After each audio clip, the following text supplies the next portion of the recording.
Om Swastiastu. Perkenalkan, saya Gusti Madedia Dwi Cahyani dengan NIM 25170512006.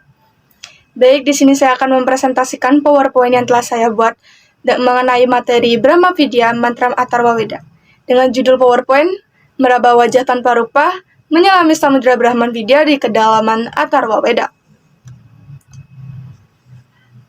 Selamat siang Bapak dosen dan teman-teman semuanya. Pernahkah kita membayangkan sebuah konsep tentang Tuhan yang begitu luas, tak terdefinisi, namun hadir dalam setiap detak nadi kehidupan?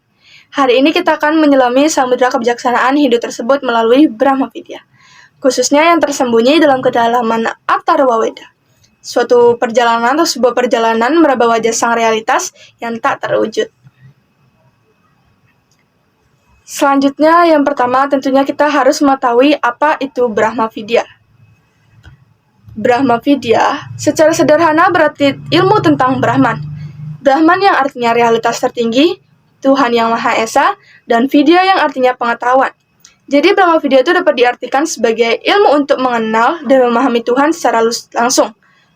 Penting juga dipahami, Brahma Vidya ini bukan hanya tentang teologi dogmatis, bukan sekedar ritual, dan bukan hafalan kitab suci, melainkan Brahma Vidya ini adalah jenana, berupa pencerahan spiritual yang dimana membebaskan manusia dari avidya.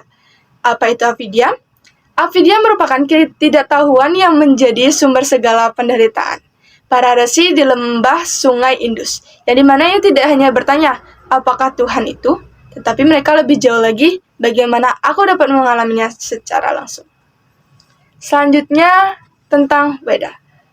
Weda sendiri dalam tradisi Hindu itu terdapat 4 Weda, yaitu Rigveda yang berfokus pada puji-pujian, Samaveda yang berfokus pada melodi liturgi, Yajurveda yang berfokus pada tata cara ritual. Namun, Atharva Veda ini memiliki ciri khasnya tersendiri. Ia berisi mantra-mantra untuk kehidupan sehari-hari, pengobatan, hingga perlindungan dari kekuatan jahat. Oleh karena itulah, Atharva Veda ini memiliki nama lain, yaitu Brahma Veda atau Veda tentang Brahman. Yang kedua itu Vaishya Veda atau ilmu pengobatan, dan Ksatra Veda atau ilmu kemiliteran. Namun di balik takbir praktisnya sendiri, Atharva Veda itu menyimpan mutiara Brahma Vidya yang sangat dalam, di mana para resi perumusnya itu tidak hanya peduli pada kesembuhan, tetapi juga kesehatan spiritual yang abadi. Selanjutnya ada Pranava Om, yaitu getaran kosmis yang menjadi asal-usul segalanya. Inilah kontribusi terbesar Atharva Veda dalam Brahma Vidya, yang dimana itu menekankan pada pranava, yaitu suku kata suci Om. Om itu bukan berarti bunyi, ia merupakan representasi Brahman itu sendiri. Om itu terdiri dari 3 unsur, yaitu A atau akara yang melambangkan penciptaan, yang kedua yaitu U atau ukara yang melambangkan pemeliharaan, dan yang ketiga itu M atau makara yang melambangkan peleburan. Dan inilah keheningan setelah Om adalah realitas tertinggi, yaitu Brahman. Yang dimana dalam Atharva Veda itu disebutkan Pranava adalah busur, Atman adalah anak panah, dan Brahman adalah sasarannya. Ia sendiri harus dibidik dengan seksama, dan seperti anak panah, ia akan menyatu dengan sasarannya. Dimana ketika seorang umat Hindu mengucapkan Om, ia tidak sedang memanggil Tuhan dari jauh, tetapi ia sedang menggetarkan keberadaan Tuhan yang ada di dalam dirinya. Baik, selanjutnya yaitu dualitas sifat Tuhan, yaitu Santa dan Gora, yang dimana sebagai wajah ganda realitas tertinggi. Pemahaman dualitas sifat Tuhan ini sendiri, pemahamannya cukup menarik dari Atharva Veda, yang dimana itu berupa konsep tentang sifat ganda Tuhan, yaitu Santa dan Gotra. Santa berarti teduh, tenang, lembut, yang dimana Tuhan sebagai pelindung dan penyayang, sedangkan Gora yaitu berarti perkasa, dahsyat, dan menggetarkan, di mana Tuhan itu sebagai penegak keadilan. Contoh sempurnanya itu seperti Narasimha, awatara berkepala singa, yang dimana itu bagi Prahlada, sang pemuja, Narasimha adalah pelindung yang teduh. Namun bagi Hiranyakasipu, sang ateis, Narasimha adalah maut yang mengerikan, Yang dimana dengan kita memahami konsep ini, tentunya kita tidak akan terjebak pada satu wajah Tuhan saja. Contohnya seperti bencana alam, kematian, kehancuran, itu bukan sebuah hukuman dari Tuhan yang murka, tetapi melainkan sebagian dari wajah perkasanya yang juga sangat sakral, yang dimana alam semesta adalah manifestasi dari kedua wajah Tuhan tersebut. Selanjutnya, jika dianalogikan pada makanan, tentunya kita harus belajar dari hal-hal yang terdekat terlebih dahulu. Bahkan ketika ada sesuatu yang sederhana seperti makanan, mengajarkan kita tentang dualitas ini. Makanan sehat adalah wujud dari santa alam, yang dimana itu ia menyehatkan, memberi kehidupan, namun makanan sendiri jika dikonsumsi secara berlebihan, bisa saja ia berubah menjadi racun yang membahayakan tubuh.